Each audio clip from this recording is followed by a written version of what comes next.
and Zoning and Variance Commission meeting, December 10th, 2019, regular meeting. Please stand and pledge allegiance.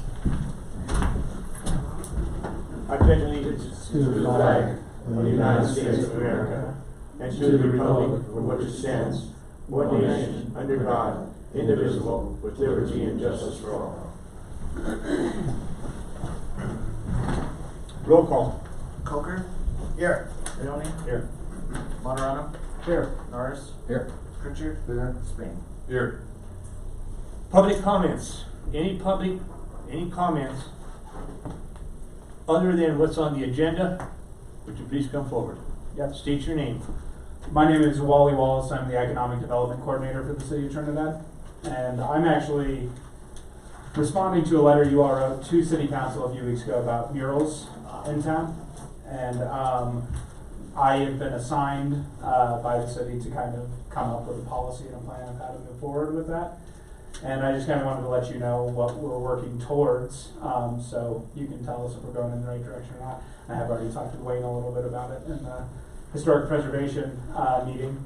But basically we are working right now to put together a mural policy that we're hoping to make a process of that when people find a location that they want to put a mural, they would have to go through a few steps to actually be able to do that. Number one would be getting permission or permission from the owner of that building. Number two would be to come to you all, letting you know where they're planning on putting that mural, and then going to historic preservation and making sure that the location where they're putting that mural is not on a historic building or taking away the historic integrity of a place where we're trying to locate one. We're trying our best to make it so that there is this process to find the right location for them, but through this process there wouldn't be any funding coming for this from the city for those murals or anything like that. It's just, and this would only be within the historic district, the quarter zone district. Yeah, just so that we are making sure we're protecting our. Is there going to be a permit? Does it have to get a permit? Yes, we are thinking that is the way that we are leading right now. Through the building inspector? Is that the way it's going to work? Yeah.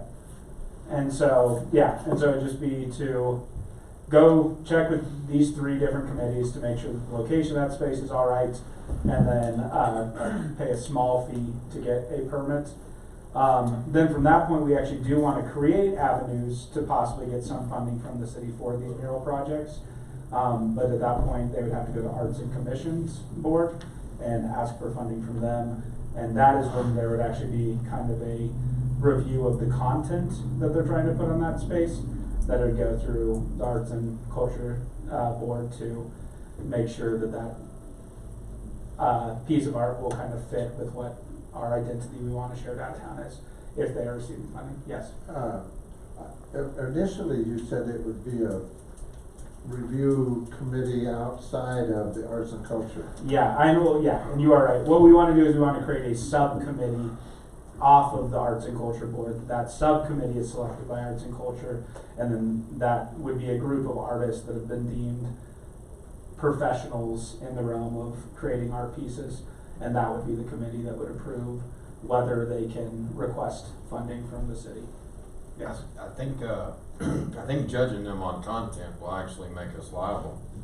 Yes, and that is why that isn't a process for getting the permission to put it on a building. Right. But we believe that it is fine for us to decide whether the city is going to put any funding Right. towards that. Okay. Depending on the approval. But content could be judged as, well, there's no advertising allowed, right? Yeah, and those rules are already written in the city code, that falls into the sign ordinance, that if there was like an advertising element of it, that would count as a sign and not a mural.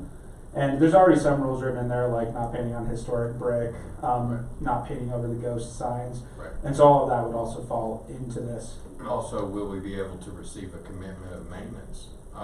Or will there be a time period that we can declare this mural dilapidated and no longer upkept and remove it? Yes, right now, and all of that will be up to change it possibly. What we're looking at is we'd like to try and keep each of the murals for a period of 10 years if possible, And that would be under the guys of this subcommittee, this mural program, that they'd be the ones that'd be assigned to try and maintain it and everything like that.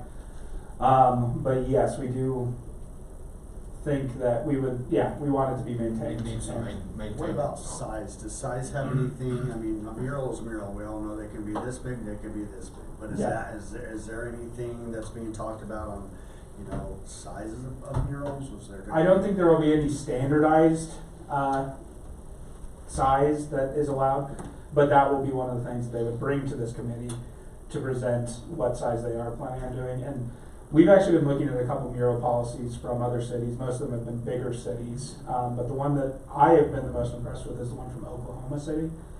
That involves them coming with a GIS map of the spot with the building they want to put it on highlighted on that page, and the space where the mural will be also highlighted on that page. They also would be required to take a picture of the building and the spot in being proposed to put the mural, and print the mural sizes on that picture so that you would get a representation of where that mural would be and the size it would be. So there would be some sort of presentation of the mural itself, the artwork, the colors? It will not be the mural itself, because we feel that that would be best, like you said, that we can't really judge on the content for when they're putting that mural up, because that could be considered a violation of free speech rights. Well, even if it's offensive? Well, we will have rules in there about no nudity, pornography, stuff like that. There will be very basic rules, like the no advertising, that will be written into the policy as well. But for the most part, we have kind of leaned towards the content, as it is an artistic piece, shouldn't really be decided by people who aren't It's a very professional tough artists. place to be in. Yes. Is it supposed to fit in with the historical part of our city? Some of them would, but some of them would not. Some of them would be just artistic pieces that are works of art created by that person. Is there gonna be a limit, or are we liable to see murals on every single building in town? That would be up to you all, because you all would have to approve the buildings before they would be able to put a mural on it. How do you consider a professional for the committee that you want to have? How do you get how do you consider, what do you consider a professional? I want to know that. It would be somebody who makes a living within the arts community. Or what about somebody with an arts background or education? Yeah, An totally. instructor And from the college would be amazing. That's what I thought too. She is- Anybody could say they're.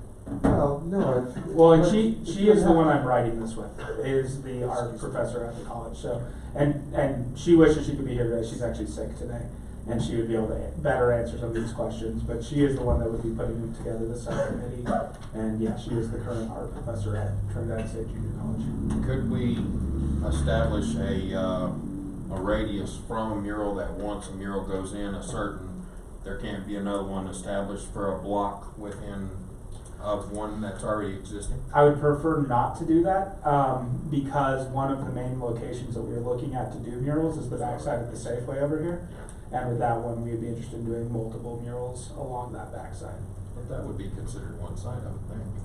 It's one wall.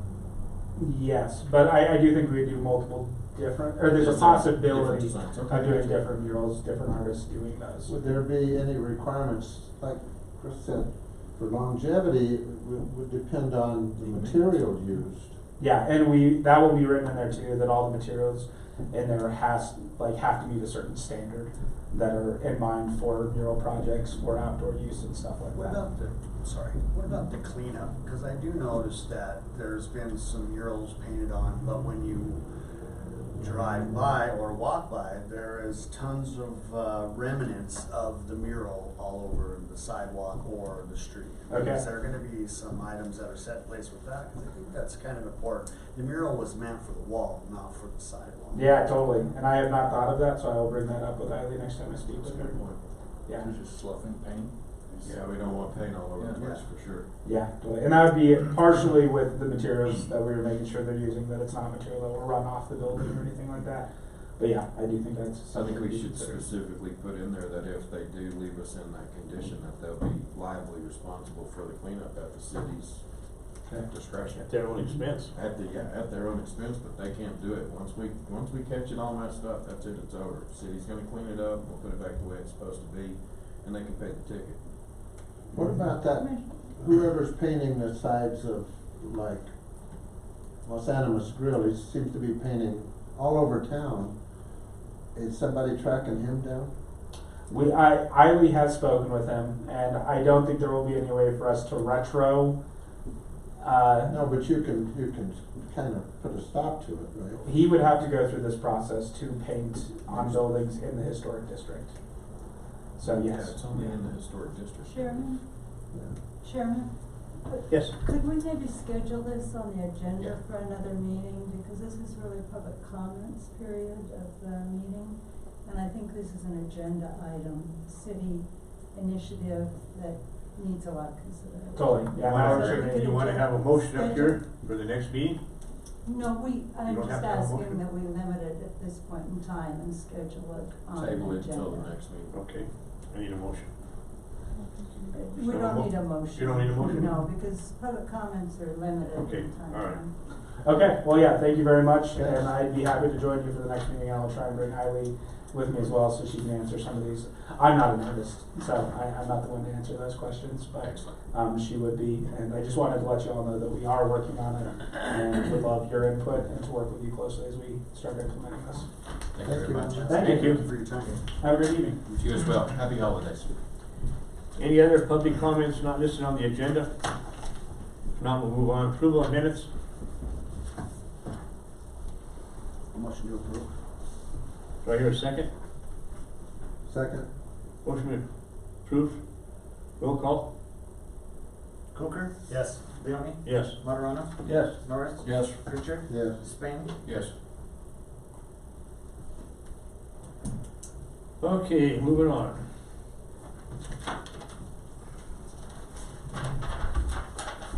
New business. Under new business. Public hearing. Staff. Yes, thank you, Chairman.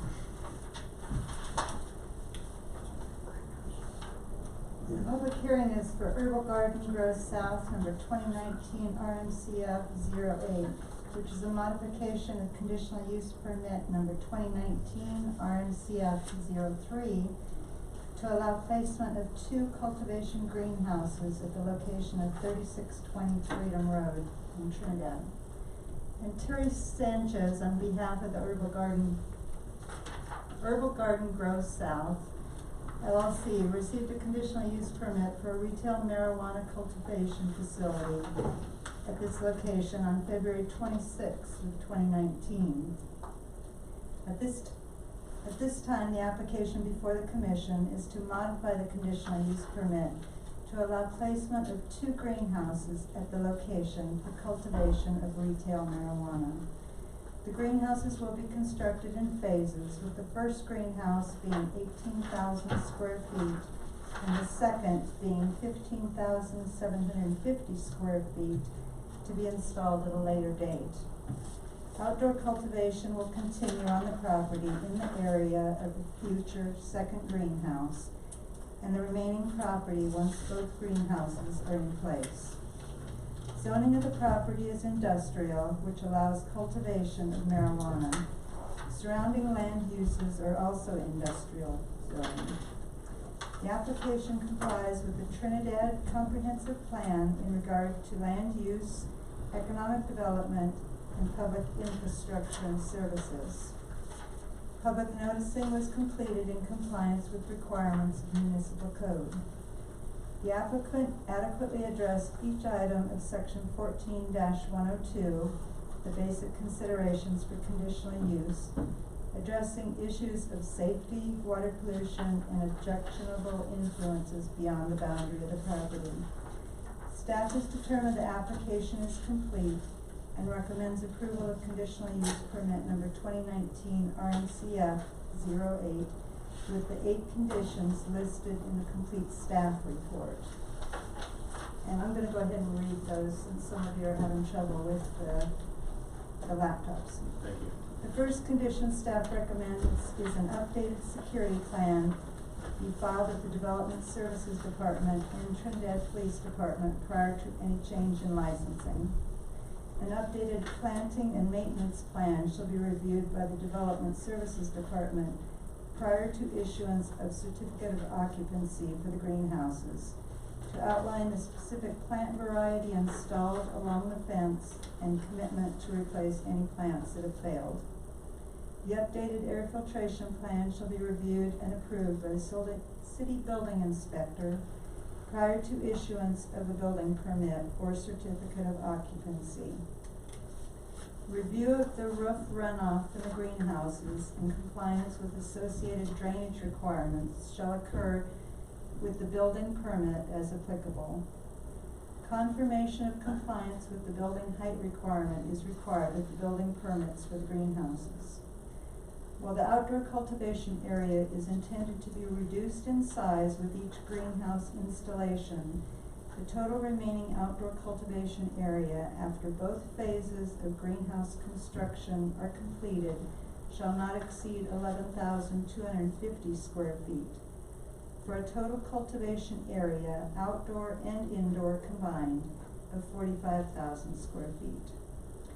The applicant must comply with all provisions outlined in the City of Trinidad land use regulations, as well as any and all applicable state and local statutes, ordinances, rules, and regulations regarding the operation of medical or retail marijuana, stores, centers, cultivation facilities, and other statutes, ordinances, rules, and regulations for the operation of businesses within the City of Trinidad, including but not limited to city sales tax and the city's sign code. If the proposed conditional use is not established within 1 year of its approval, discontinued for at least 1 year, or replaced by another use of the land, the conditional use permit and associated conditional use permits shall expire. If any of these conditions of approval are not fulfilled, the conditional use permit shall be considered null, and any and all operations associated with this approval shall cease. And one comment I did receive from the fire chief concerning this application, and it's not a condition of approval, but he's just wanted the applicant to know that the greenhouses will need fire suppression sprinkler system because of the size of the greenhouses. And that's all I have. I have a question on B. What is this? We had discussed this before about the planting along the perimeter. Is it about how it doesn't seem to be of any benefit? Are you talking about planting around the perimeter of the greenhouses? Because it's only been outdoor grows up to this point and proven to be a waste of time and money. I believe this is modifying the original one, and if I'm correct, there was a requirement for landscaping on the original conditional use permit. And because this is going to be phased, and even when the second greenhouse is built, there will be some outdoor cultivation, they're still suggesting you require that. Now, it's up to you whether you decide to follow all these staff recommendations, so that decision is up to you if you want to continue to require the planting or not. Can I say something? So if I remember correctly, it was this one that we opted out of doing the perimeter growing, right? So by him trimming down the outdoor growing by adding greenhouses, the greenhouses have a separate odor mitigation policy, Right. much as an indoor grow or so on and so Right, forth. So, right. I mean, it would be, the way I see it is, so the outdoor grow is one thing, And the indoor grow is but another. the other, the greenhouse is gonna require Right. a separate odor mitigation. Right. Most of the time on the greenhouses, you're dealing with, fans on one side, and so a lot of the greenhouses, correct me if I'm wrong, they're gonna have some type of water molecules with some type of solution. Mhm. Depends on which way the greenhouse is made, is gonna be based on how, it's basically, at the end of the day, what it comes down to is there's a water source Ventilated. that help, exactly, the ventilation, there's a water source at the very end of that, on the exit, that will capture and do the odor mitigation.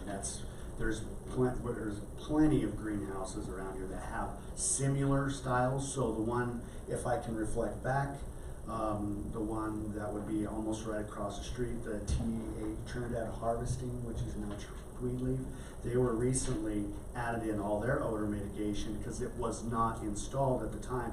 All theirs is a circular water thing, water source, so whenever the fans are to come on, then the water would be dispersed out that air, out that same fan to help for the odor mitigation part.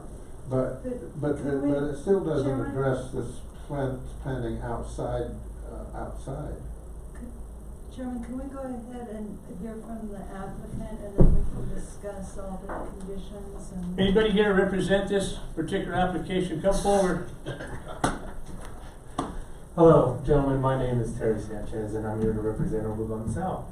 And to play upon what we were talking about, yes, we did last time say, I don't know why we're planting a bunch of plants around the exterior of an outdoor grow, because it makes absolutely no sense, and it's not gonna hide the smell of anything. That said, I agree, our outdoor cultivation space is going to only decrease over the next year or so. So that need for exterior planting is even less moving forward. The greenhouses do have their own odor control or odor mitigation systems built into them. So we don't anticipate much odor coming from those, from the greenhouses. And if you want me to put lilacs or Russian sages out there or something, I will. But I think it really is a rule that needs to be looked at. What do you have now for your outdoor grow? Nothing, because planning and zoning actually said we did not need to put anything up At that time? at that time, correct? It was Russian That's in sage. 2000, Yeah. did you, and on the 19th, what was it, February, did you say? Yeah. March? Yes, it was, He did I have think it was Russian in sage. February. Yeah. Is what he had. Yeah, and And then we took it away. we because it took was that away, unnecessary. because It's just not. when you do the drive, when you're driving by these, that really the outdoor grows are not producing, it's when it's all, and it's a certain stage of the plant when the odor really starts to. In the flower phase, disperse. the end of the season.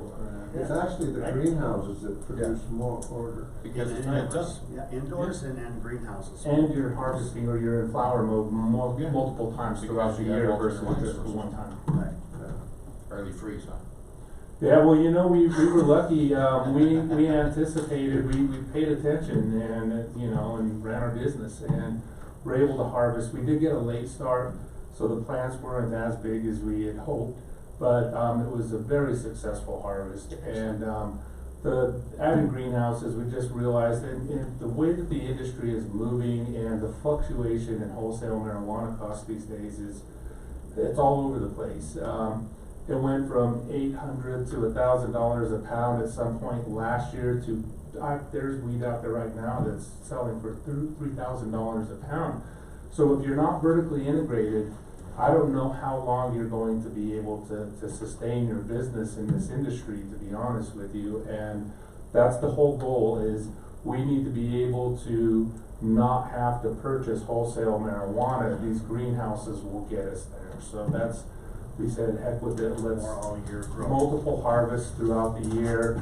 These greenhouses are amazing. It might as well be indoor. They're, you push a button and a screen, a blackout screen covers a certain area so you can eliminate light. In the wintertime, we will have to add lights to the greenhouse, so that we can grow through the winter as well. But they're insane. It's not.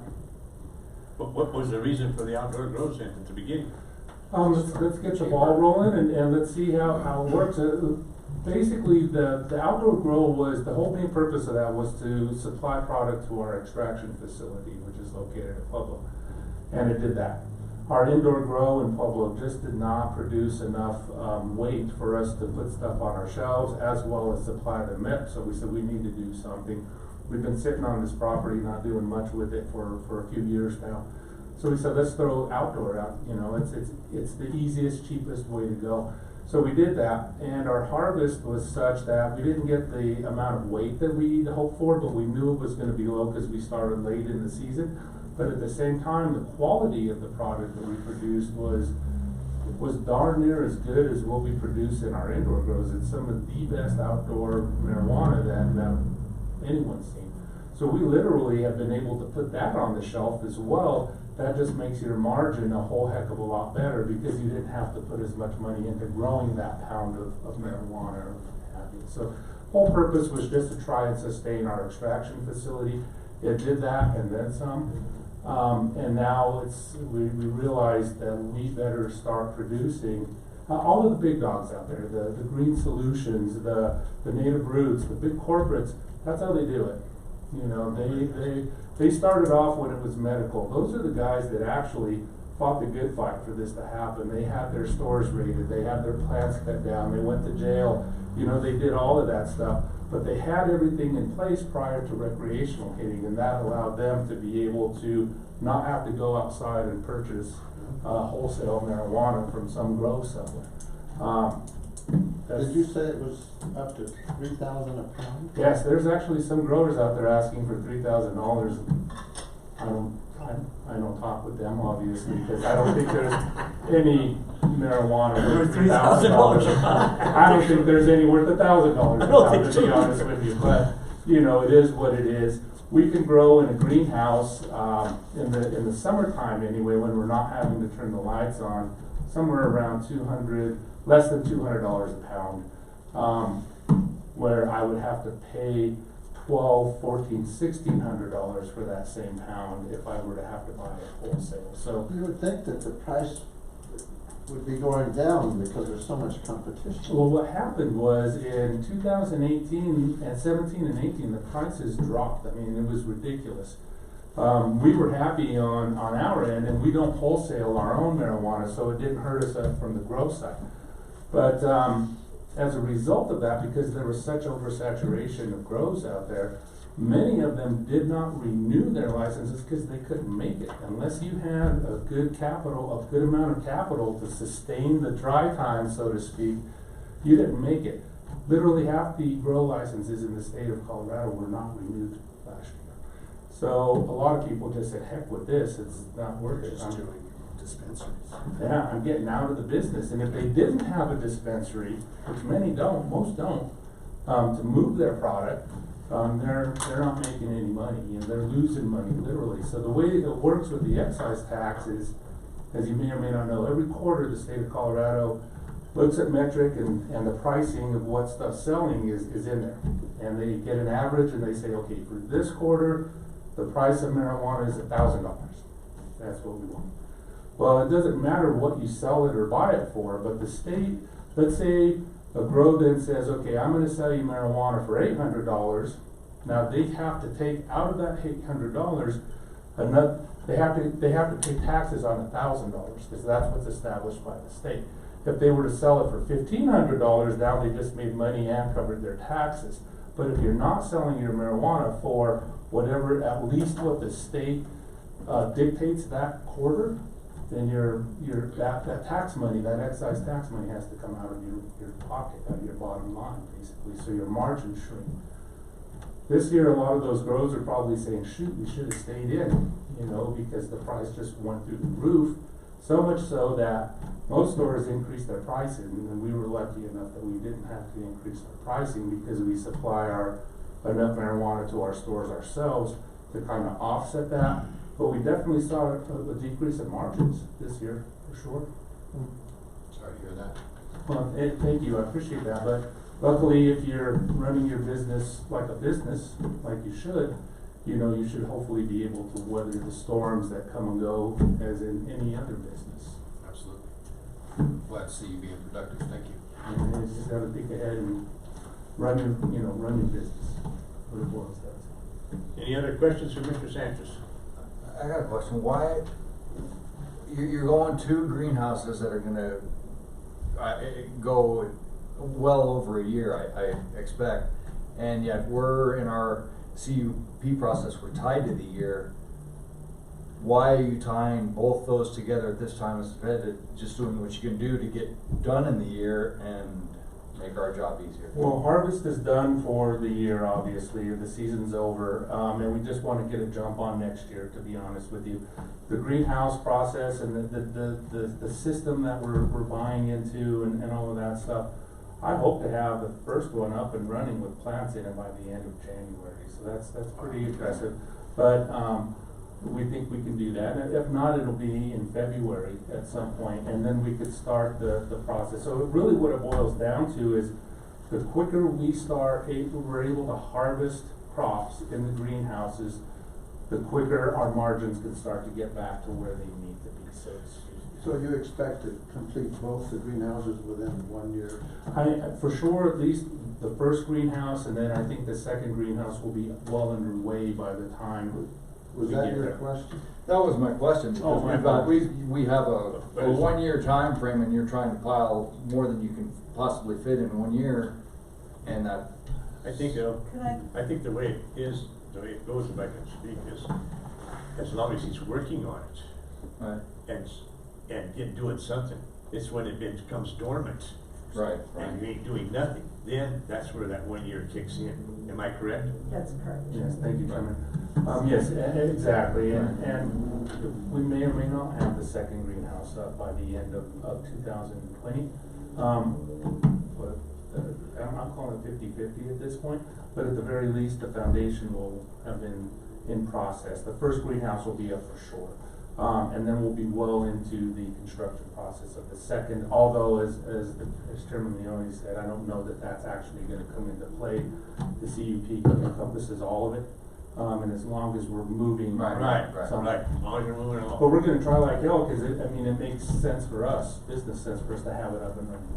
Okay, the other question I had was, this is a leasehold, you have a leasehold on the property, and so who's owning the buildings? We do. But the land is still owned by another entity? No, we own the entire property through a Okay. separate LLC, so we Okay. lease the property back to ourselves. Any other questions?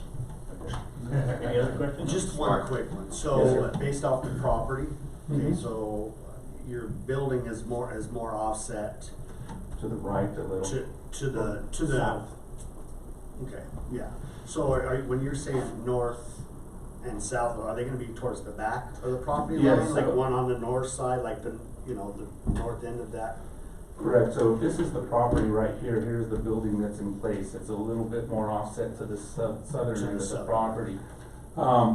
Utilities here from a propane standpoint. The north building is gonna be 10 feet away from the back fence line and 10 feet away from the northern fence line. Will encompass that area, and then at some point, we'll put the second one up, which will encompass this area. And the reason it's not gonna be as big as the first greenhouse is because, this building is in the way, so to speak, you know, which is a good thing to have. I'm sorry. Yeah. I just handed, Yeah. There you go, Turn it yes, over yes, there you the go. map that was included in the application. Okay, and so with the existing growth, the plants go all the way up to, there's no setback to you go up to the fence, right? We did put a setback in just for ease of harvesting and getting equipment in, et cetera. I mean, harvesting 1,800 plants of marijuana is a chore. Yeah. It's not as big a chore as harvesting 5 acres of hemp for sure, but at the same time, it's work. I mean, you get to put out there and go to work, you know. So yes, in order to get side by sides or what have you, pulling little tractors or what have you, we do put an offset in. Or a setback. And you are aware, like she said, the fire marshal said you will have to put in sprinkler. I wasn't aware of that, but yeah, I mean, now that what she said, and I'm thinking that's a lot of square footage, and absolutely, so we'll have to, we're gonna have to address that, absolutely. Yeah, and that makes perfect sense. But yeah, and that one, I didn't think about that. Any other questions for this applicant? Okay, Terry, you can sit down. Thank you, sir. Thank you very much. Absolutely. Staff input, I have nothing further. other than the recommendation by the fire chief, is that what you're saying? Yes, and then the staff recommendations. Right, the 9 items. Yes, and like Commissioner Pritchard said, if you, want to leave that one out, you're welcome to do that on the landscaping on the perimeter of the cultivation. I believe that the consultant put that in because it was part of the original. Let And me ask, then when it came before the public hearing, the commission decided to do a waiver on that.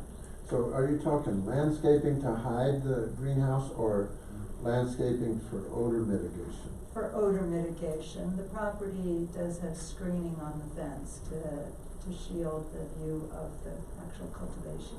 Okay. Razor wire on top, right? Yep. Yeah. Yeah. Large, Attractive stuff. Good. But, yeah.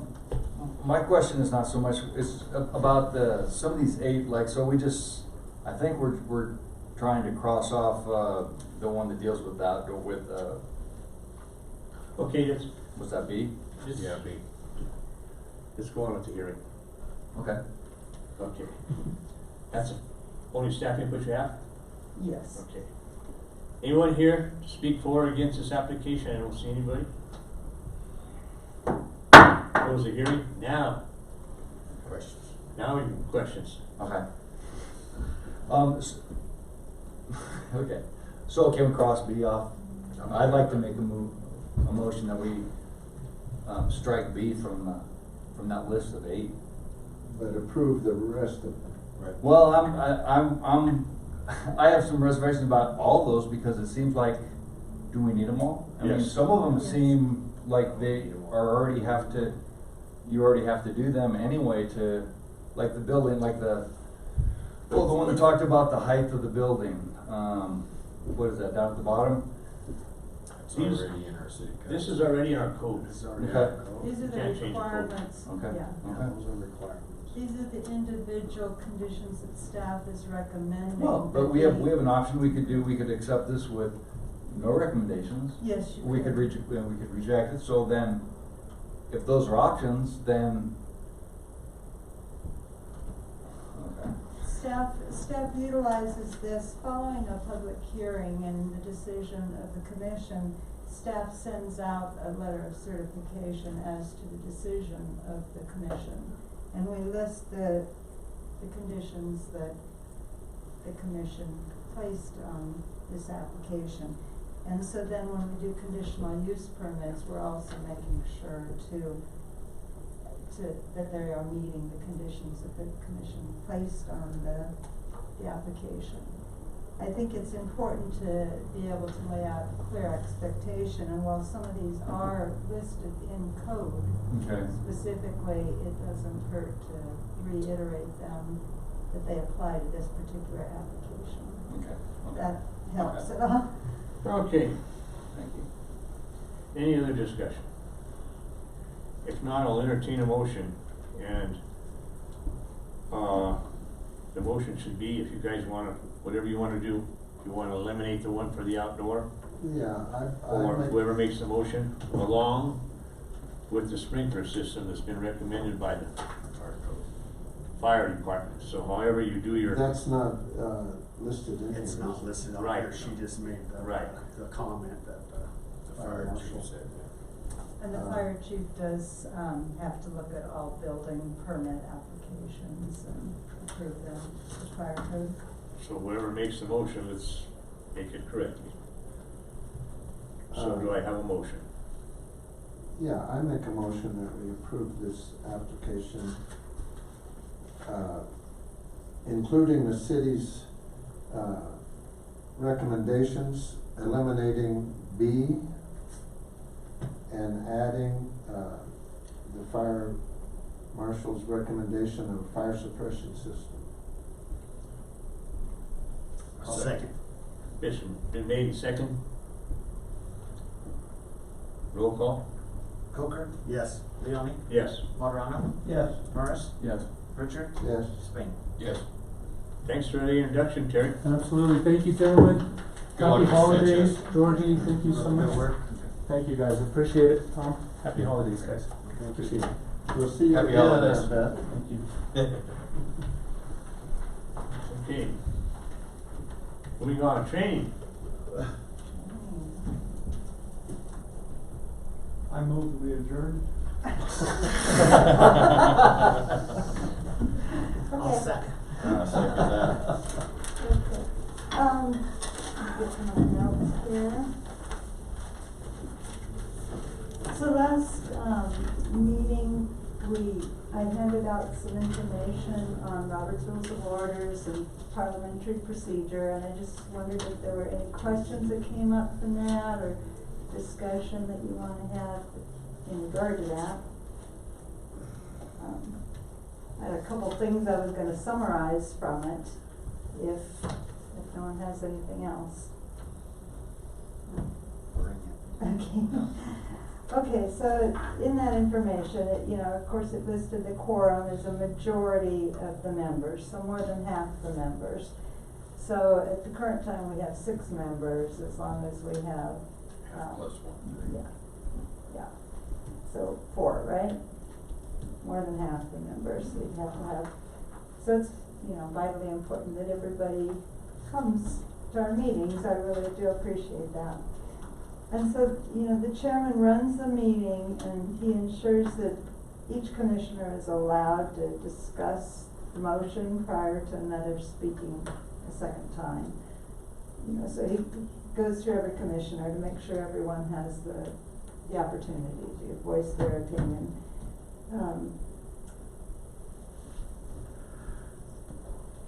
Let's see. The commission, during public comments, the commission should listen to the public, but not get into really a back and forth with them. That portion of the meeting is designed just to, for things that are not listed on the agenda, for someone to just come up and speak to you. Usually there's a time limit of some sort, because we don't usually have too many folks come up and line up to speak, but obviously it could take over the whole meeting. So you just hear their comments. Yeah, and I kind of want to apologize for that. I didn't realize that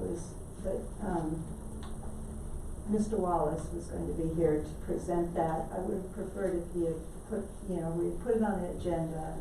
We didn't hold up the public hearings, we could have scheduled time for him to really work with you on that. And I think that's the way it should be handled. But in a normal situation, if any of you have gone to the council meetings, they also have the public comments that are not listed on the agenda. And they limit it to 3 minutes, I believe, and the the council just listens to what they have to say and says, okay, we'll take that into consideration. But it's just their opportunity to speak, and if it was to go back and forth, it could get into a heated situation that we couldn't stop. So it's just a good chance to listen to what they have to say and just then carry on. Whenever we get that big strong cop that we got with the holes that are this freaking big, he'll come up here and just take care of that. Right. Fold him up, put him in his back pocket, carry him around for a little while. So, the comments that someone in the public may make, even like after the public hearing, the chairman asks for anyone with comments for or against. Certainly that their comments could influence the decision you end up making, but you don't want to get into back and forth questions with them and discussions with them, because it's really your decision. Your role is to hear from the applicant, discuss it, and make your decisions. Okay. And the chairman, another role he takes is, he needs to call for order. If there's booze or hissing, anything going on, he needs to maintain the formality of the meeting. And the chairman also, always represents this is our decision. He doesn't use the, as self. He uses pronouns, I guess, are, refers to the whole commission as one rather than singly. Commission body. Yes. Yes, thank you. This commission. It's suggested in there that you always use or maintain formality, use titles with each other. It mentioned maintaining a poker face, trying during the public hearings not to let the audience be reading your mind as to what you're thinking about what's being said. Try and keep a poker face. And Always give the speaker undivided attention with no side discussions. Then it went into some things in order to protect yourself.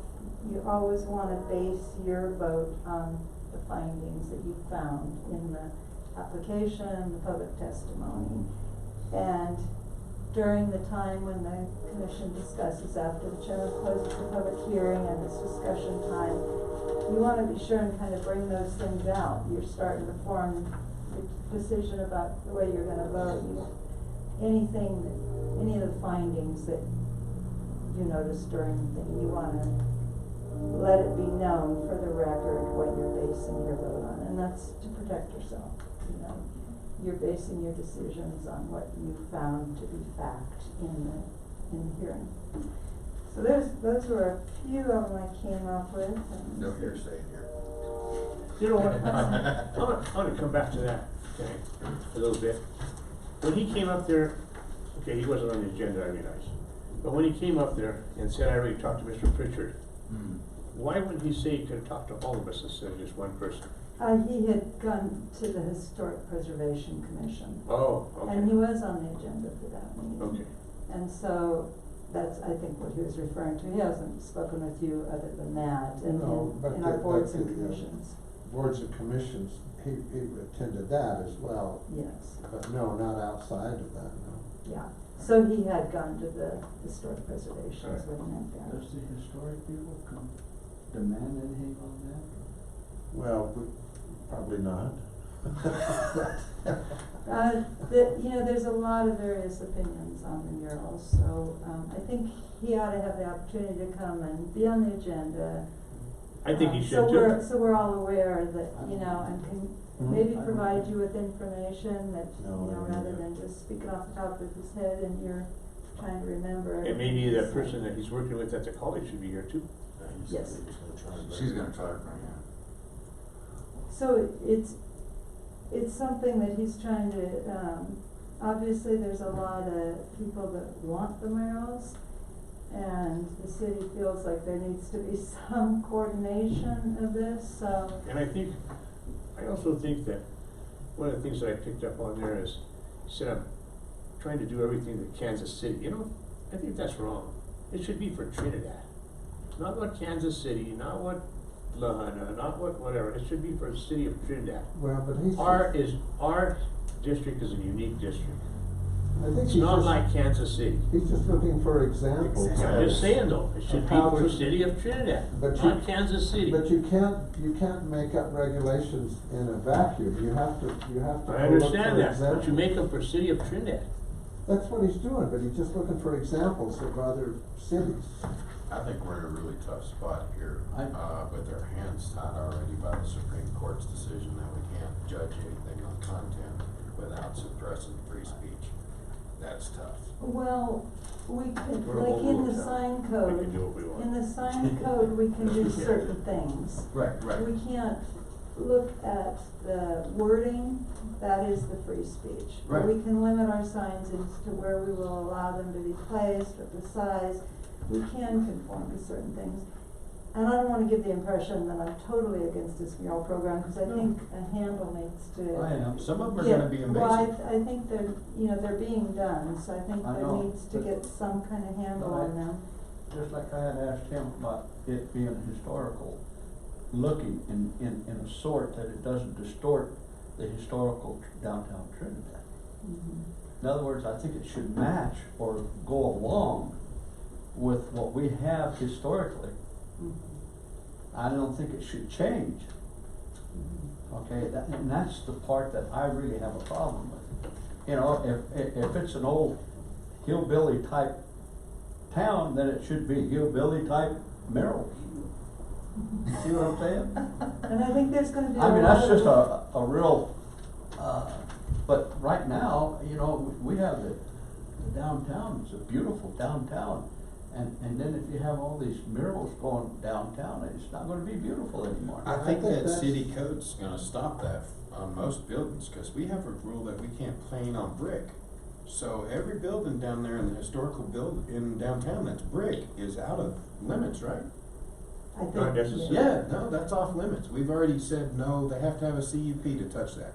They're not supposed to paint Yeah, on brick, it's in so I mean, the I code, think but- this is being made out to be a lot more than what it's gonna end up being. I think we've Well- already covered ourselves quite a bit. I think when we can finish this discussion when he comes back.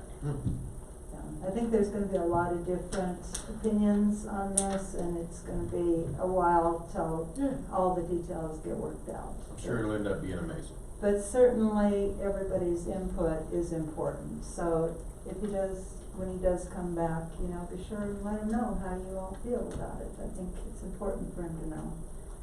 So, But just The charge by the historic- size. Where does it, what's the limit of the historic district?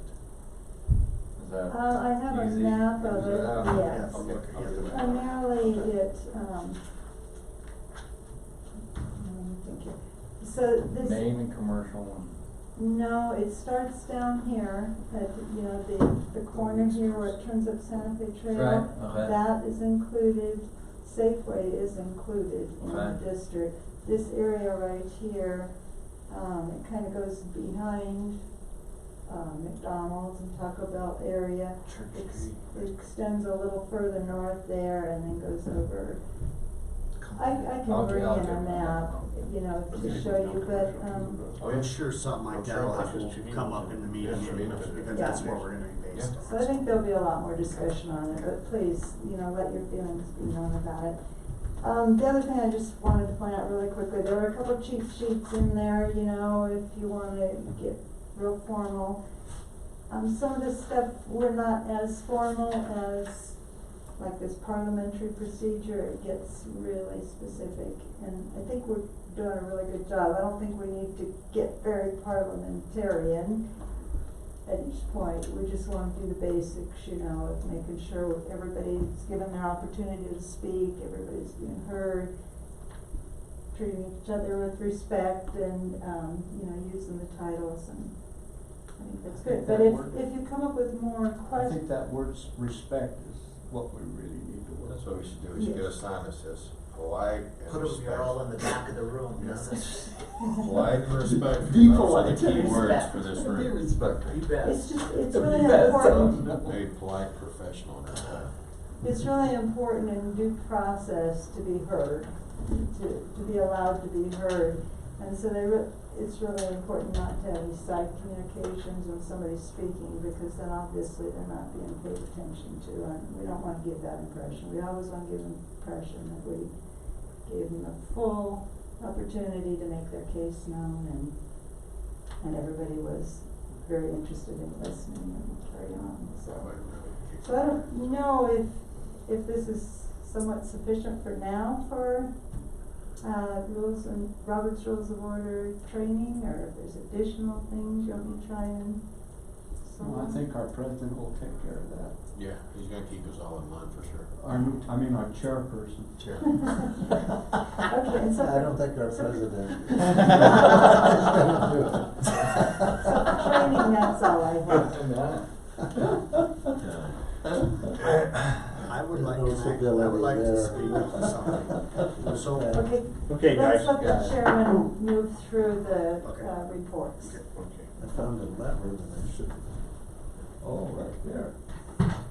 Moving on to reports, Yes, that's it. yeah. If you wanna move on to the chairman's report, if you have I don't have anything, or anything. commissioners' reports. Any commissioners have any reports? Mr. Coker, you wanna? so this is where you're saying that? Yes, yes. Okay. So, we spoke last time about the murals, right? So, what I wanna ask or bring to, I know everybody is gonna be on the same board, or the same boat as I am, is safety, public safety, alright? So I have two very big problem areas. I know one of them, the city can kind of get on board with and handle. The other one is gonna, I believe, is gonna be more in tune with getting the city to get with DOT. And it's in one area. So, we have the backside, Elm Street, I'm sorry, I always mess this up. Elm? So that's where the bridge is, the other side of the park, of Chimino Park, right? So Okay, you have that's Cedar, Cedar. Cedar, yes, thank Cedar you, Street. Cedar Street. So Cedar Street, every week, it is a mess. So when we're dealing with, farmer's market, right? Now that's over, but we're in winter time. But you go over there on a Saturday or a Sunday, nobody parks over here. Everybody's parked over on that bridge, and they're parked on both sides. That is a bridge, it's not a parking zone. So you cannot, when there are cars parked on both sides, even on one side, it's hard for two cars to pass. So that is, it's endangering public safety for people trying to cross the streets, because now they have to come out into the street, see In if a between car, cars, yes. to see if a car's coming, and then the cars that are coming, you got backed up from International Bank back, or the other way, which we got cars turning from, you know, from Yeah, over man. here, which is horrible. I mean, at the end of the day, for me, I would like something to be brought to the table that I believe that there should be yellow lines on both sides of that. There should be no parking allowed there. Number one, it's a bridge. Number two, it's a 2-lane road. Are we still talking about murals? No. No. Oh.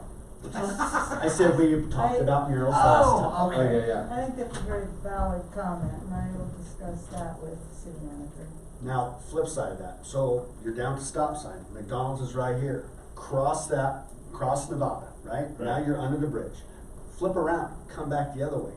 You stop at that stop sign. But the piers in the way. And you look north, you cannot see the The cars. piers- the piers You in the way. literally, Yeah. yes, exactly. That was like that since they built it. Yeah, but you literally, if you wanna see traffic, You you gotta have come out. now entered the railroad tracks. Right. Another I believe major that was- safety hazard. So let somebody pull out, okay, yeah, we all know the train's coming, but it can happen. Now, nothing happened, but that's what I guess that's my point.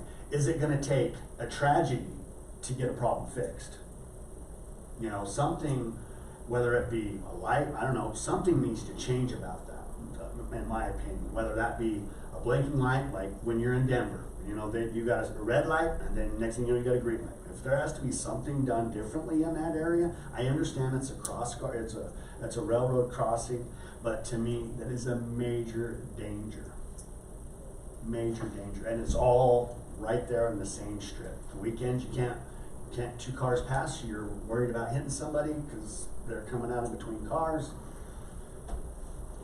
That's my rant and rave. Yes, Okay. I agree, and I will speak to the city manager about that too. I'm not sure exactly what they can do, is that with CDOT, the way they Right, designed that. exactly. And Because All those big mirrors? I talked to Kent, and he goes, oh, that's DOT. Well, you know, we can't be the people that says, oh, that's DOT, let them worry about it. No, this is our community, this is That public bridge safety. ain't DOT. Huh? That bridge ain't DOT. No, but because of that's what he told me, it was DOT, but whatever, I mean, it's BNSF, some of that is BNSF land, some of it's No, city that- land, I mean, That's an act of Congress. something needs to happen.